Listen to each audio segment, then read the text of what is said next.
بسم اللہ الرحمن الرحیم ویورز السلام علیکم۔ میں نذر ساجد، آپ دیکھ رہے میرا یوٹیوب اور فیس بک چینل۔ امید ہے اللہ تبارک و تعالیٰ کے فضل و کرم سے تمام دوست خیر و عافیت سے ہوں گے اور ماہ رمضان کی فیوز و برکات سے لطف اندوز ہو رہے ہوں گے۔ آج کا واقعہ جو میں آپ کے ساتھ شیئر کر رہا ہوں، اس کا ٹاپک ہے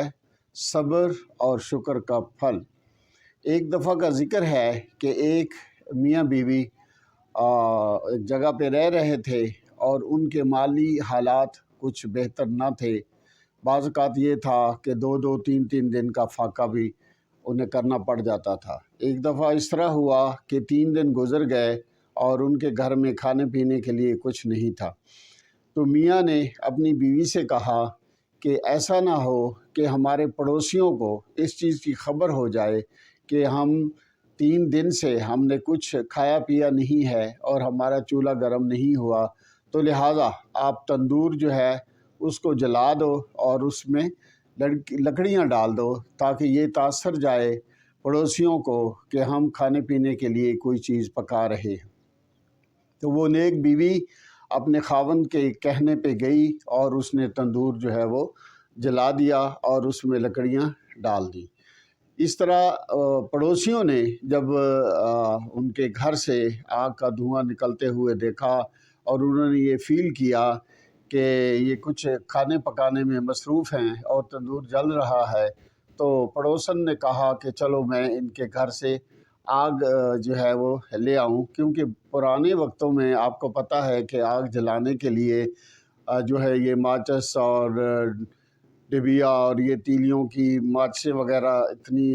آسانی سے میسر نہ تھیں، اور لوگ آگ جلانے کے لیے ایک دوسرے سے آگ جو ہے وہ لے لیتے تھے۔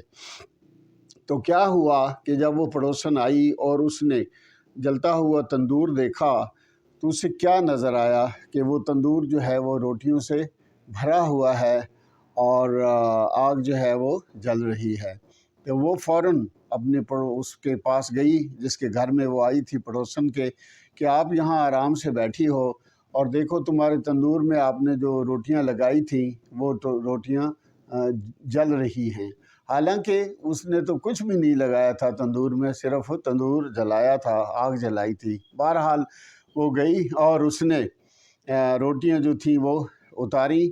خود بھی کھائیں اور اپنے میاں کو بھی کھلائیں، اور پیٹ بھر کر ان لوگوں نے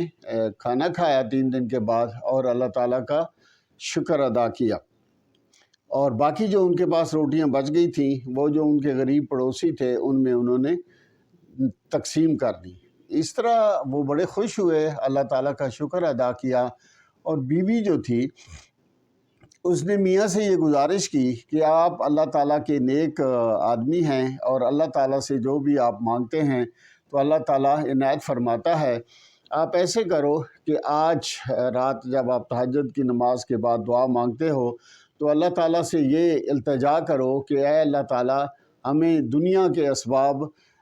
دنیا کا وقت اچھا گزارنے کے لیے کچھ مالی طور پہ ہماری معاونت ہو جائے، غیب سے امداد ہو جائے، تاکہ ہم صرف تیری ہی عبادت کریں اور اللہ تعالیٰ کو ہر وقت سربہ سجود رہیں۔ تو اس طرح ہوا کہ اس نیک آدمی نے، اس نیک خاوند نے تہجد کی نماز کے بعد اللہ تعالیٰ سے دعا مانگی کہ اے اللہ تعالیٰ ہماری غیب سے مدد فرما تاکہ ہمارے کھانے پینے کا بندوبست ہو جائے، یہ پریشانیاں ہماری دور ہو جائیں اور ہم تیری خالص عبادت کر سکیں۔ تو اس طرح ہوا کہ جب وہ نماز پڑھ کے دعا مانگ رہا تھا تو غیب سے دروازے کے اندر ایک ہاتھ اسے نظر آیا، بہت ہی روشن تھا، اور اس کا کمرہ جو تھا وہ بھی روشن اور منور ہو گیا، اور اس نے دیکھا کہ اس ہاتھ کے اوپر ایک ہیرا جواہر جو بہت ہی چمک دمک تھا والا تھا، روشن تھا، اس سے نورانی تھا اور اس بہت ہی قیمتی تھا۔ تو اس نے وہ ہیرا جو تھا اس غیبی ہاتھ سے اٹھا لیا اور خوشی سے اپنی بیوی کو جگایا، اور جو کہ اس وقت تک سو رہی تھی، کہ دیکھو میں نے دعا کی اور اللہ تبارک و تعالیٰ نے ہماری دعا قبول کر لی، اور دنیاوی خراجات کے لیے اللہ تعالیٰ نے ہمارا سبب بنا دیا۔ تو بیوی جو تھی وہ جب خواب سے بیدار ہوئی تو اس نے کہا کہ میں تو ایک بہت ہی سہانا خواب دیکھ رہی تھی، آپ نے مجھے جگا دیا۔ بیوی کہنے لگی کہ میں نے خواب میں کیا دیکھا کہ میں ایک جنت کا نظارہ دیکھ رہی ہوں، اور وہاں پہ ایک مکان ہے جو بہت ہی نورانی ہے، مزین ہے، خوبصورت ہے۔ اور میں نے جب پوچھا، میرے دریافت کرنے میں یہ پتہ چلا کہ جی یہ آپ کا گھر ہے اور یہاں آپ نے رہنا ہے۔ اتنے میں بیوی کہنے لگی کہ میں کیا دیکھتی ہوں کہ وہ ایک ہاتھ اس گھر میں داخل ہوا، اور ایک نورانی ہیرا جو تھا وہ اس ہاتھ نے وہاں سے اٹھا لیا، اور اس کے بعد وہ جو گھر تھا، اس کی وہ جو رونق تھی، وہ جو خوبصورتی تھی، اور وہ جو نور تھا وہ ختم ہو گیا۔ تو میاں نے اس سے کہا کہ ایسے ہے کہ وہ جس کی آپ بات کر رہی ہیں خواب کی، وہ ہیرا وہ اللہ تعالیٰ نے یہ ہمارے پاس بھیج دیا ہے۔ تو اس پہ بیوی جو تھی وہ بہت پریشان ہوئی، اور اس نے اپنے میاں سے عرض کی کہ آپ اللہ تعالیٰ سے ابھی دعا مانگے کہ یہ دنیا تو ہم جیسے تیسے گزار لیں گے، لیکن وہ جو پر نور منظر اور بہترین گھر جنت میں اللہ تعالیٰ ہمیں عطا کرنے والے ہیں وہی عطا کریں۔ لہٰذا اس میاں نے دعا مانگی، اور پھر وہی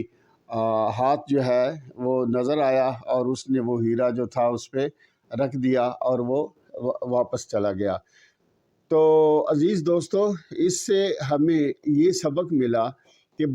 جب ہم اگر صبر اور شکر سے کام لیتے ہیں اور راضی بہ رضا رہتے ہیں تو اللہ تعالیٰ ہمیں جو ہے ایک غیب سے ہماری مدد فرماتا ہے، اور رزق کا ذمہ اللہ تبارک و تعالیٰ نے خود لیا ہوا ہے، وہ اللہ تعالیٰ ہمیں ضرور جو ہے اس دنیا میں دے دیتا ہے۔ صرف ہمارا اس کی ذات کے اوپر پختہ یقین ہونا چاہیے، اور کوشش جو ہے وہ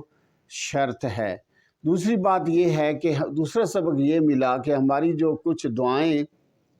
اس دنیا میں قبول نہیں ہوتی تو وہ آخرت کے لیے اللہ تبارک و تعالیٰ رکھ دیتا ہے، اور انسان جو ہے وہ جلد باز ہے، تو اس لیے جو ہے وہ دعائیں جب آخرت میں ان کا صلہ ملے گا تو انسان یہ خواہش کرے گا کہ کاش میری دنیا میں کوئی بھی دعا پوری نہ ہوتی اور مجھے آخرت میں ان تمام دعاؤں کا صلہ مل جاتا۔ تو امید ہے ویورز آپ کو آج کی یہ واقعہ، یہ کہانی پسند آئی ہوگی۔ اپنے آراء سے کمنٹس میں لکھیں، مجھے دعاؤں میں رکھیں یاد، اور میرے چینل کو سبسکرائب کریں، لائک کریں، اور بیل آئیکن کے بٹن کو پریس کریں تاکہ آنے والی ہر نئی ویڈیو ویل اینڈ ٹائم آپ دوستوں تک پہنچ سکے۔ اپنا اللہ تبارک و تعالیٰ آپ کا حامی و ناصر ہو۔ آنے والی ویڈیو تک نظر ساجد کو دیجیے اجازت، تب تک اللہ حافظ۔